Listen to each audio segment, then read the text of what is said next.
Hello friends, welcome to our cooking channel Bharti creation.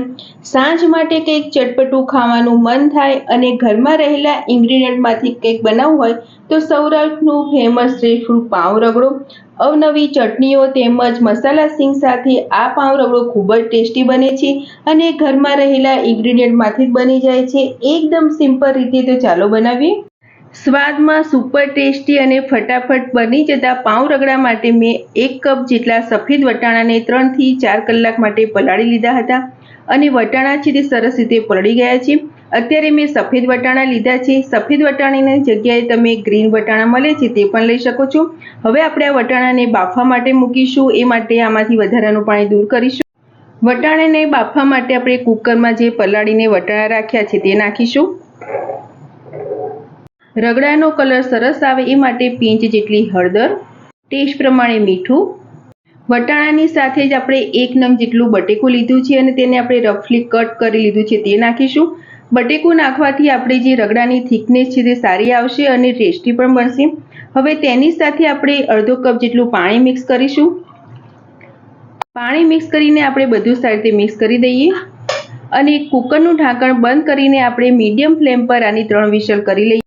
આપણે જે medium flame પર વટાણા અને બટેકાને બાફવા માટે મૂક્યા હતા તે 3 વિસલમાં સરસ રીતે બફાઈ ગયા છે. હવે આપણે રગડાનો વઘાર કરીશું. રગડાનો વઘાર કરવા આપણે એક નોનસ્ટિક પેન લઈશું અને પેનમાં આપણે 1 મોટી ચમચી જેટલું તેલ નાખીશું. તેલને આપણે સારી રીતે ગરમ થવા દઈએ.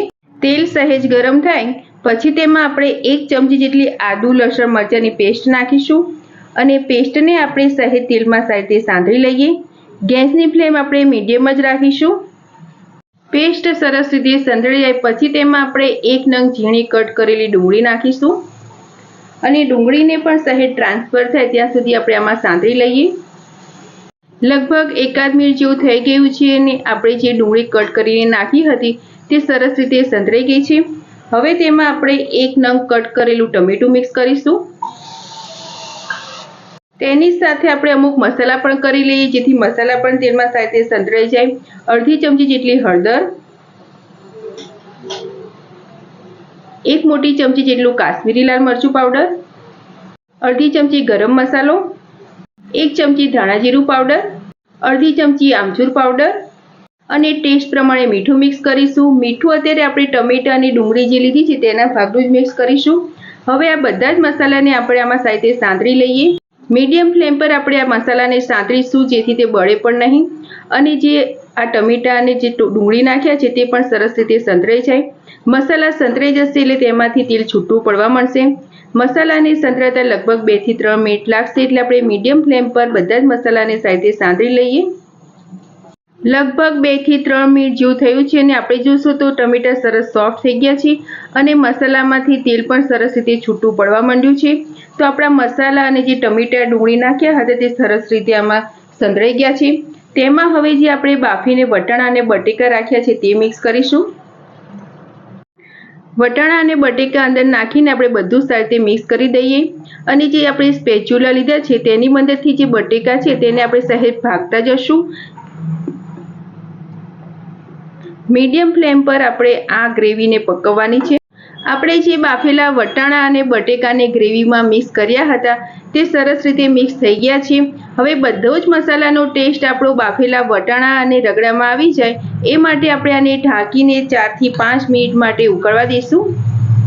લગભગ 5 મિનિટ જેવું થઈ ગયું છે અને આપણે જોશું તો જે આપણે રગડાને ઉકળવા માટે મૂક્યો હતો તે સરસ રીતે ઉકળી ગયો છે અને બધા જ મસાલાની ફ્લેવર આપણા રગડામાં આવી ગઈ છે અને આ રગડો ટેસ્ટી પણ એટલો જ લાગે છે. હવે તેમાં આપણે ઉપરથી સહેજ લીલા ધાણા સ્પ્રિંકલ કરીશું અને ગેસની ફ્લેમ બંધ કરીને હવે આપણે સર્વિંગ પ્લેટમાં રગડાને સર્વ કરીશું. હવે રગડાને આપણે એસેમ્બલ કરીશું. એ માટે મેં એક પ્લેટમાં 2 નંગ જેટલા પાઉંના કટકા લીધા છે. તેની સાથે ઝીણી સમારેલી ડુંગળી, ઝીણા કટ કરેલા ટમેટા, ગ્રીન ચટણી, ખજૂર આંબલીની મીઠી ચટણી, ઝીણી સેવ અને મસાલા સિંગ લઈશું. આપણે જે પાઉંના કટકા પ્લેટમાં લીધા છે તેની ઉપર હવે આપણે રગડો નાખીશું. બધા જ પાઉંના કટકાને આપણે રગડાથી સારી રીતે કોટ કરી લઈશું. તેની ઉપર હવે આપણે જે ગ્રીન ચટણી તૈયાર કરી હતી તે નાખીશું. ચટણીનું પ્રમાણ તમે તમારા ટેસ્ટ પ્રમાણે વધુ ઓછું લઈ શકો છો. તેની ઉપર હવે આપણે ગોળ આંબલીની ગળી ચટણી નાખીશું.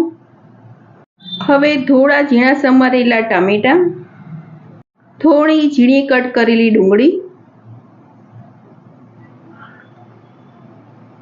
થોડી ઝીણી સેવ નાખીશું. ટેસ્ટ પ્રમાણે મસાલા સિંગ નાખવી ઓપ્શનલ છે, પરંતુ જ્યારે પણ આપણે આ પાઉં રગડો ખાશો તે એકદમ ક્રન્ચી ટેસ્ટ આવે એ માટે આપણે મસાલા સેવ નાખીશું. તેની ઉપર હવે છેલ્લે આપણે થોડીક ધાણા સ્પ્રિંકલ કરીશું. તો ફ્રેન્ડ્સ, તૈયાર છે એકદમ ટેસ્ટી, ચટાકેદાર અને ખાવામાં બધાને ભાવે તેવું જામનગરનું ફેમસ સ્ટ્રીટ ફૂડ પાઉં રગડો. આ પાઉં રગડો એટલો ટેસ્ટી બનશે કે તમે વીકમાં 2 થી 3 વાર જરૂર ટ્રાય કરશો.